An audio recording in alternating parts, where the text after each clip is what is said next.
Near the old Sawmill School on Sawmill Road in Tewksbury Township, the Tewksbury Land Trust maintains a public preserve known as the Christmas Tree Farm. As the name implies, this property was once an active tree farm, where local families came to choose a tree for the holiday season. A trail loop of about a mile starts at Sawmill Road near one of the farm's old tool sheds, climbs up a gravel road past maturing evergreens, passes some aging farm equipment, and proceeds into a deciduous forest. The elevation gain is about 150 feet.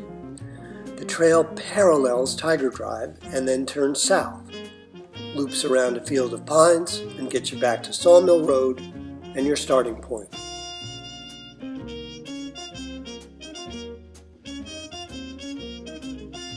It had been a while since I had done any work at the farm, so I got out some tools and headed off.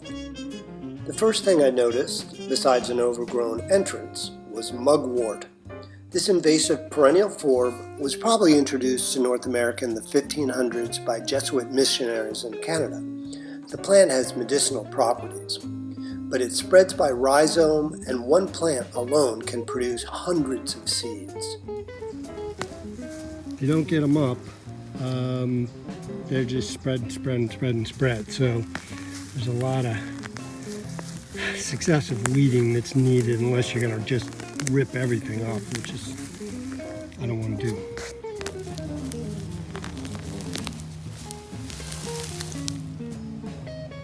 So at the entrance, I have tried to leave native grasses but pull all of the mugwort, and that stuff just spreads and spreads and spreads by these crazy roots.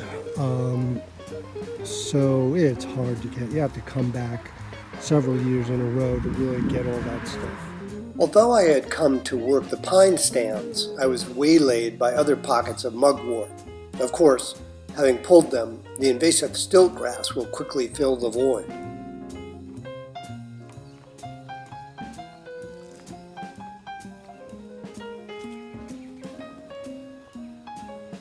I finally headed up the road to the pine grove and knew my work was cut out for me, because this is what I had seen on my earlier walk.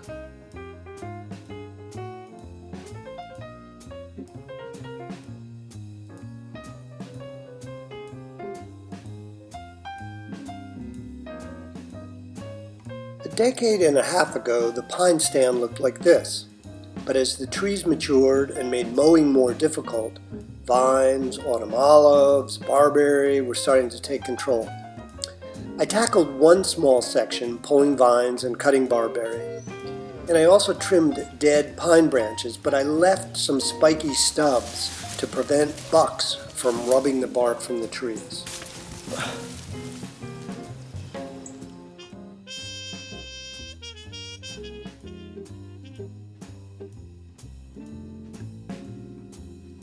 Heading the opposite direction from the walk I outlined at the beginning of this video, I continued along the lower field, stopping every now and then to clip maturing autumn olives, yet another invasive that has escaped from old farm fields where it was extensively planted to serve as a buffer to limit soil erosion. At the eastern end of the pine grove, you will come to a stone wall, where you can take a left and head north up into the deciduous forest. I noticed a spruce that at first looked like it had produced small cones, but on closer inspection, I could see that all the young tips had died. They must have sprouted around May 9th when we got a deep freeze, as you can see in this photo of the solid ice in my backyard bird bath on that date. By the way, I doubt this tree was even a pine cone itself when I last took photos in 2007. As you head up the trail, you will enter the maturing hardwood forest. Here's a black birch that's probably 80 years old.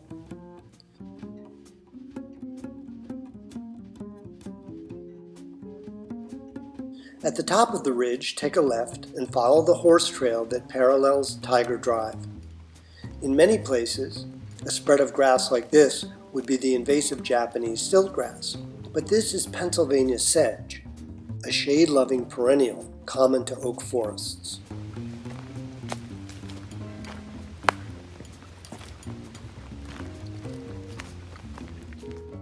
At a T in the trail, take a left. A right turn would take you off the preserve onto Tiger Drive and private property.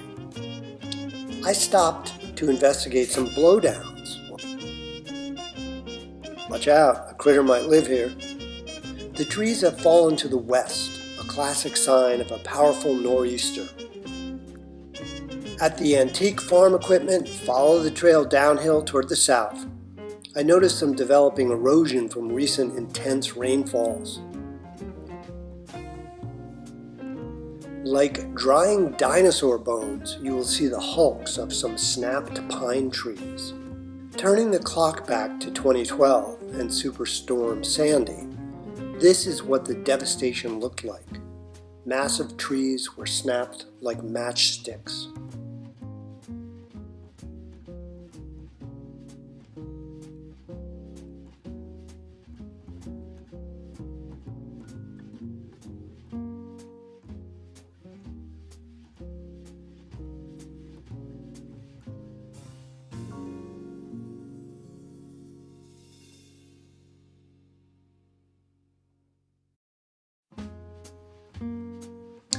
Now, we've had blowdowns before, and we've quickly tackled them to free up the trails. But this hurricane presented a monumental cleanup effort.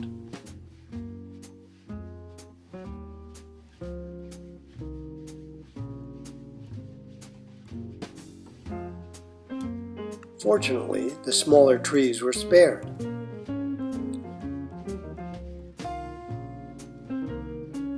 As I neared the completion of my loop, I passed some milkweed, which, as you know, is the only forage for monarch butterflies.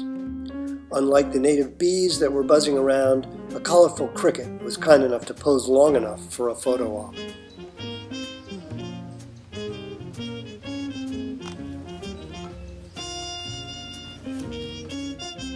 Well, we're almost done.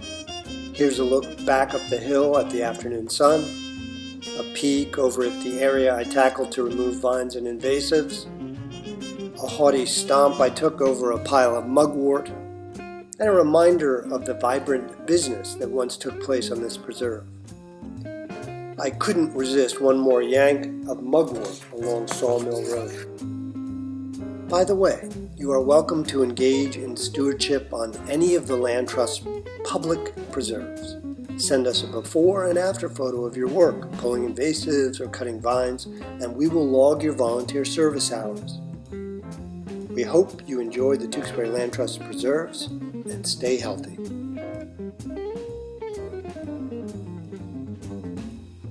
After watching a draft of this video, one of our board members asked how she and her son could help. So we met up at the farm and tackled vines on some kid-sized trees.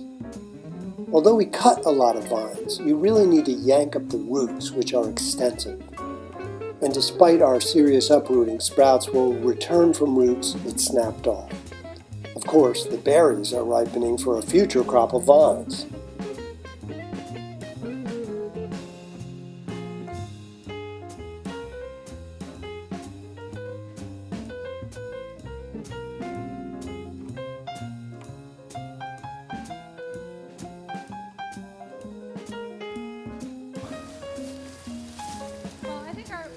Before and after, we focused on this little area here, Yeah. and I think it does look better.